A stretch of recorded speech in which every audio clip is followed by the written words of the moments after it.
Today, I stand before you to share something deeply personal, my journey of faith, a journey that took me from Christianity to Islam. I was born and raised in a Christian household. My early years were filled with church on Sundays, Bible readings, and prayers before meals. Christianity gave me values, a moral compass, and a sense of belonging. But as I grew older, questions began to surface in my heart, questions about God, the purpose of life, and what it truly meant to worship the Creator. I was born into a Christian household where faith was not just a tradition, but an essential part of everyday life. From my earliest memories, I was surrounded by the rhythm of church life. Sunday mornings were dedicated to worship, hymns, and sermons, while the rest of the week was often guided by teachings from the Bible. My family placed great importance on prayer, and it became second nature to bow my head before meals, at bedtime, and during moments of uncertainty. These practices formed the foundation of my earliest understanding of God and shaped my moral compass as a child. The church community was like an extended family to me. It was where I made friends, where my parents sought advice, and where we celebrated life's milestones. I remember sitting in the wooden pews, listening to the choir's voices fill the room with songs of devotion. The sermons, even when I was too young to fully grasp them, left me with a sense that God was watching over me, guiding my steps and protecting me. The stained glass windows, the sound of the organ, and the warm greetings from elders in the congregation created an atmosphere of belonging and spiritual comfort. My early education was also influenced by Christianity. In Sunday school, I learned stories of prophets, miracles, and moral lessons. The tales of Noah, Moses, David, and of course Jesus inspired my imagination and instilled in me values of honesty, kindness, and faithfulness. I was taught that Jesus was not only the Son of God, but also a Savior who died for humanity's sins. These lessons were presented with love and sincerity, and as a child, I accepted them wholeheartedly. They gave me a sense of certainty, an explanation for life's big questions, and an assurance that I was never truly alone. At home, Christianity was woven into the fabric of family life. My parents often encouraged me to pray when I was worried, to thank God when I was happy, and to seek forgiveness when I made mistakes. The Bible sat prominently in our living room, and verses from it were quoted during family discussions or moments of difficulty. Christmas and Easter were more than just holidays. They were deeply spiritual occasions that reminded us of Jesus' birth, sacrifice, and resurrection. These experiences shaped not only my view of religion, but also my view of what it meant to be a good person. As I grew older, I began to appreciate how much my Christian upbringing had influenced my character. It taught me discipline, respect, and compassion. It also gave me a sense of accountability, as I believed that God was aware of my every action, thought, and word. Christianity instilled in me the belief that life was purposeful and that my relationship with God was central to understanding that purpose. Even though I was young, I often felt comforted by the idea that Jesus loved me personally and that I could always turn to Him in times of need. Alongside the comfort and structure, my Christian upbringing also planted the first seeds of curiosity. While I was deeply committed to the practices of my faith, I sometimes found myself wondering about certain teachings. I remember sitting quietly after church services, reflecting on sermons and asking myself if I truly understood what they meant. Questions like, who is God beyond what I've been told? Or, why does God need intermediaries? Began to stir in my heart. At that time, I didn't have the answers, but I carried the questions with me. Looking back, I see that my Christian upbringing was not just a phase of my life, but a vital part of the journey that led me toward Islam. It gave me the tools to seek truth, to value faith, and to ask difficult questions. Without the strong foundation of belief in God, the practice of prayer, and the moral framework that Christianity gave me, I may never have had the courage or the discipline to continue searching when doubts and questions arose. My early years as a Christian were filled with love, community, and devotion, and for that I will always be grateful. They formed the bedrock of my spiritual identity and prepared my heart for the next stage of my journey, the discovery of Islam. As I grew older, the faith I was raised in remained a guiding force in my life, but at the same time, I began to experience moments of questioning that I could not ignore. It was not rebellion against my upbringing, nor was it dissatisfaction with my family's beliefs. Rather, it was an inner stirring, a natural curiosity that asked me to look deeper into the foundations of what I believed. I would sit in church listening to sermons about salvation, about Jesus' sacrifice, and about the role of the church in mediating between humanity and God. I respected those teachings, but somewhere in my heart I longed for a clearer, simpler connection with the Creator. The first questions began as whispers in my mind. I would wonder why God, who is described as all-powerful and merciful, would require intermediaries for prayer and forgiveness. I struggled to understand why salvation seemed tied to the belief in Jesus as the Son of God rather than to personal deeds, sincerity, or direct devotion to the Creator. If God truly created all people, I thought, why would access to Him be limited through one particular path that seemed to exclude billions of others? These questions weighed heavily on me, and while I sought answers from pastors and religious teachers,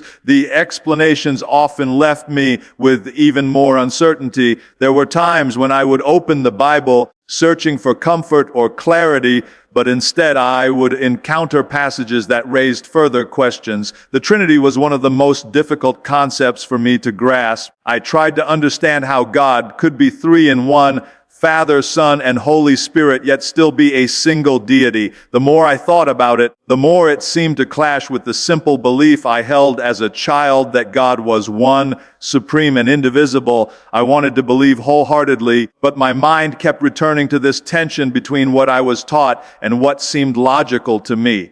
My spiritual questioning was not only intellectual, but also emotional. In moments of hardship, I would pray fervently, seeking comfort and guidance. Sometimes I felt heard, but at other times I felt as though there was a barrier, as though my words were being filtered through traditions and rituals rather than reaching God directly. I yearned for a relationship with the Creator that was immediate, without obstacles, and I began to wonder if such a connection was possible. As these questions grew stronger, I also began observing the world around me. I noticed how people from different faiths prayed, worshiped, and devoted themselves to God in their own ways. I could not accept the idea that their devotion was meaningless simply because they were not Christian. This realization opened a new door in my heart, the possibility that truth might be broader than what I had been taught. Yet I did not abandon my faith lightly. I wrestled with my thoughts, sometimes feeling guilty for questioning, sometimes feeling relieved that I was searching sincerely.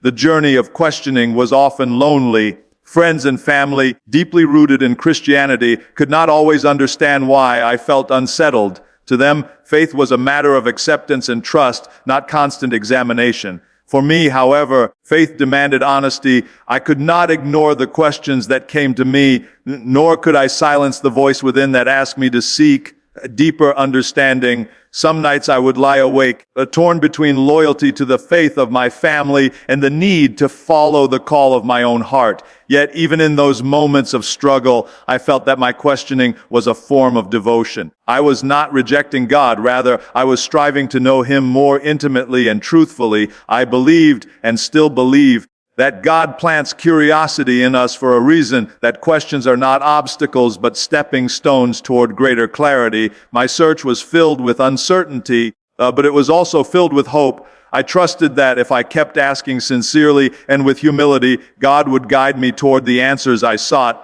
Looking back now, I see those years of questioning as a turning point.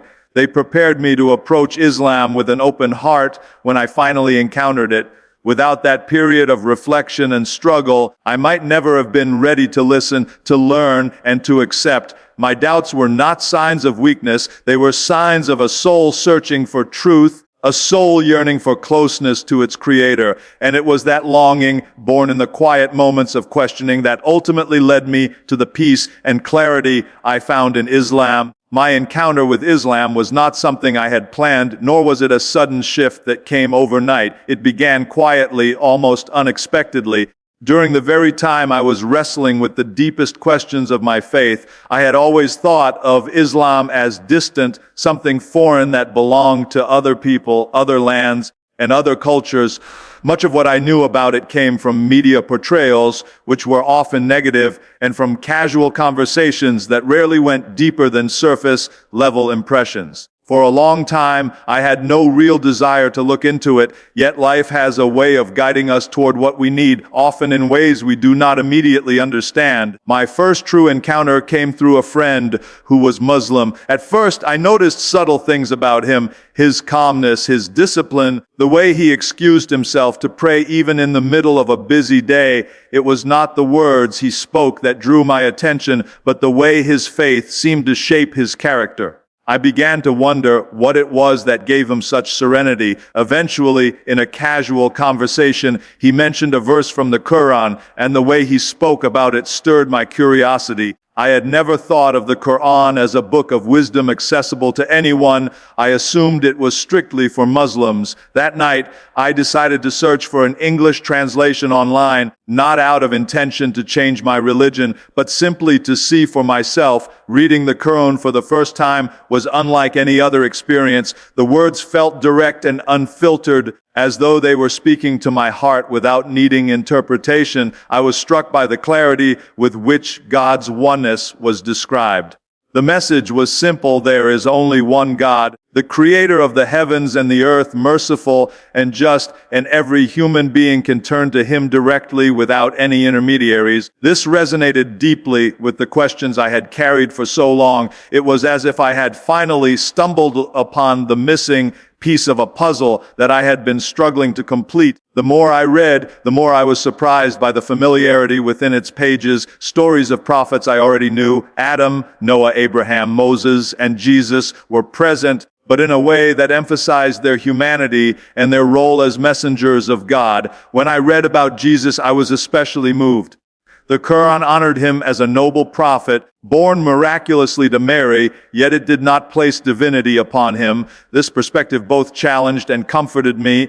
It challenged the ideas I had grown up with, but it also brought peace to my heart, as it aligned with my own intuition that God was one and beyond human limitations. I began spending more time learning about Islam, not only from the Quran, but also from observing Muslims around me.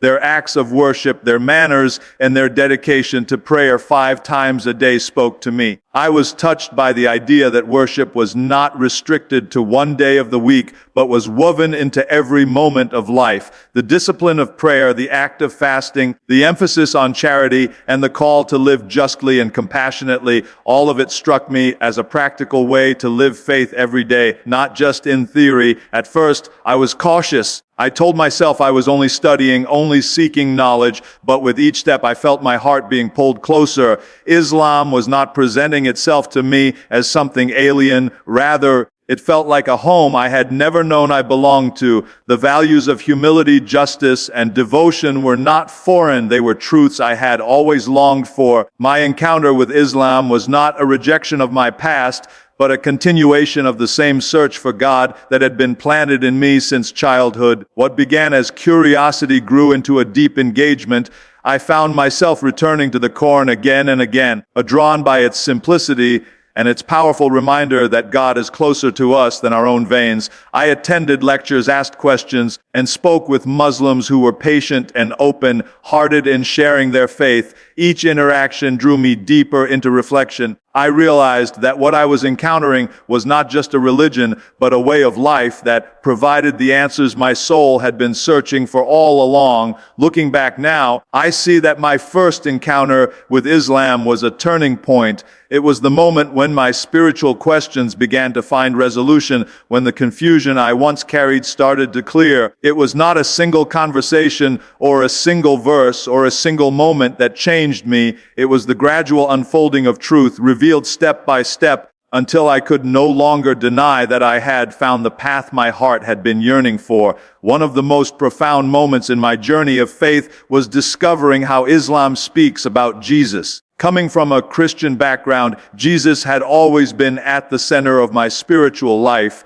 I grew up believing he was the Son of God, part of the Trinity, and the one who died for humanity's sins. His teachings, his miracles, and his compassion inspired me deeply. So when I began exploring Islam, I expected that it would either dismiss Jesus altogether or treat him as irrelevant. To my surprise, what I found was the exact opposite. The Quran spoke about Jesus with deep respect, reverence, and honor, presenting him as one of the greatest prophets of God. The first time I read verses about Jesus in the Quran, I felt a mix of astonishment and comfort. Islam acknowledges his miraculous birth to the Virgin Mary without a father by the command of God. This was something I had always associated uniquely with Christianity, yet here it was in the Quran, affirmed with clarity. Mary herself was given an entire chapter, Surah Maryam, which speaks beautifully about her devotion, her struggle, and her miraculous role as the mother of Jesus. I was struck by the tenderness and honor with which she was described. It felt familiar, yet at the same time, it revealed a new depth I had not considered before. Islam describes Jesus as the Messiah, a title filled with respect and significance. He is portrayed as a prophet who performed miracles by the will of God, healing the blind, curing the leper, even giving life to clay birds. Yet each miracle is attributed not to Jesus himself, but to God who empowered him. This emphasis resonated with me because it returned the focus to the one who is the true source of all power. I began to realize that my love for Jesus did not have to be diminished in Islam. In fact, it was expanded by seeing him in his true role as a servant and messenger of the Almighty. What moved me most was the Quran's insistence that Jesus was not divine but human, a prophet chosen to guide people back to worshiping the one God. This teaching spoke directly to the doubts I had carried during my years of questioning Christianity. I had long struggled with the idea of Jesus being both man and God, of him being the Son yet also equal to the Father. The doctrine of the Trinity was something I had accepted out of loyalty but never fully understood. In Islam, the picture became simple and clear. God is one without partners, and Jesus is his prophet. This clarity brought me peace, as it aligned perfectly with the natural belief in the oneness of God that had always been in my heart. At the same time, Islam did not strip away the love, compassion, or reverence I had always felt toward Jesus. On the contrary, it preserved them and placed them in a context that gave them greater meaning. Jesus was not rejected. He was embraced as part of a chain of prophets that included Abraham, Moses, and Muhammad, peace be upon them all. He was honored as a bringer of truth, a messenger who reminded humanity of God's mercy and justice. The Quran even speaks of his return in the end times, affirming his ongoing significance in God's plan. Realizing this was like bridging two worlds for me. My Christian upbringing had taught me to cherish Jesus, and Islam allowed me to continue cherishing him. But now, with an understanding that felt spiritually complete, instead of worshiping him as divine, I could love him as a prophet who devoted his life to calling people to worship the one who created him. That shift did not take away from my respect, it deepened it. It allowed me to love Jesus in a way that was consistent with pure monotheism, the worship of God alone. This discovery also softened my transition into Islam. I did not feel as though I was abandoning the Jesus I had known all my life. Rather, I felt that I was finally seeing him in the role he himself would have wanted to be remembered in, a servant of God, a bringer of truth, and a guide toward the straight path. For me, this was one of the most beautiful realizations of my journey. It showed me that faith is not about erasing the past, but about bringing it into clearer light. Through Islam, I did not lose Jesus. I found a deeper, truer love for him, one that continues to inspire me every day. Reaching the point of saying the Shahada was the culmination of a long journey of searching, questioning, and discovery. It was not a decision I took lightly, nor was it something I rushed into. For months, I wrestled with my heart and my mind, weighing the teachings I had grown up with against the truths I was discovering in Islam. Every verse I read in the Quran, every conversation I had with Muslims, and every prayer I whispered in the quiet of the night seemed to bring me one step closer to this moment of commitment. Yet with each step forward, I also felt the weight of fear. I wondered how my family would react, how my friends would see me, and how my identity would change. But the more I delayed, the more I realized that my heart already knew the answer. I had found the truth, and it was time to embrace it. The Shahada, the testimony of faith, is simple in its words but profound in its meaning. To declare that there is no God but Allah and that Muhammad is his messenger is to realign one's entire existence. It is not just a statement on the tongue, but a transformation of the soul. I remember the day I finally made the decision. I went to a local mosque, nervous and unsure of what to expect. The building was modest, and the people I met welcomed me with warmth and kindness.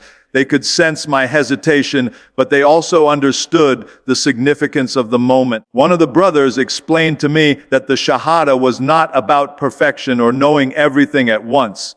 It was about acknowledging the truth in my heart and taking the first step toward living it sincerely. When the moment came, I stood among a small group of people, my heart racing, my palms sweaty. The words were repeated slowly for me to follow. Ashhadu an la ilaha illa Allah, wa ashhadu anna Muhammadan Rasul Allah. I bear witness that there is no God but Allah, and I bear witness that Muhammad is the messenger of Allah. As I spoke, something extraordinary happened. It felt as if a heavy weight I had been carrying for years suddenly lifted from my shoulders. My eyes filled with tears, not of sadness, but of overwhelming relief and joy. I felt as though my soul had come home, as if I had finally aligned my life with the truth I had been seeking all along. In that instant, all the doubts that had haunted me seemed to fade. It was not that I suddenly had answers to every question, but rather that I had found a foundation strong enough to support my questions and my growth. I felt a closeness to God I had never experienced before, a sense of direct connection that required no intermediaries and no rituals beyond sincerity and devotion. It was as though a door had been opened between myself and my Creator, and I stepped through it with gratitude and awe. Afterwards, the people around me embraced me warmly, calling me their brother in faith. Their kindness and support reminded me that I was not alone in this new chapter of my life. They reassured me that becoming Muslim was the beginning of a journey, not the end of one, and that God is most merciful, forgiving, and patient with those who strive toward Him. Their words comforted me, but the deepest comfort came from within, from the peace that settled in my heart after saying the Shahada. Looking back, I realized that the Shahada was more than a declaration. It was a rebirth. It marked the moment when I stopped standing on the threshold of faith and finally stepped into it. It was the day I chose clarity over confusion, truth over doubt, and surrender to God over the struggle of trying to rely on myself alone.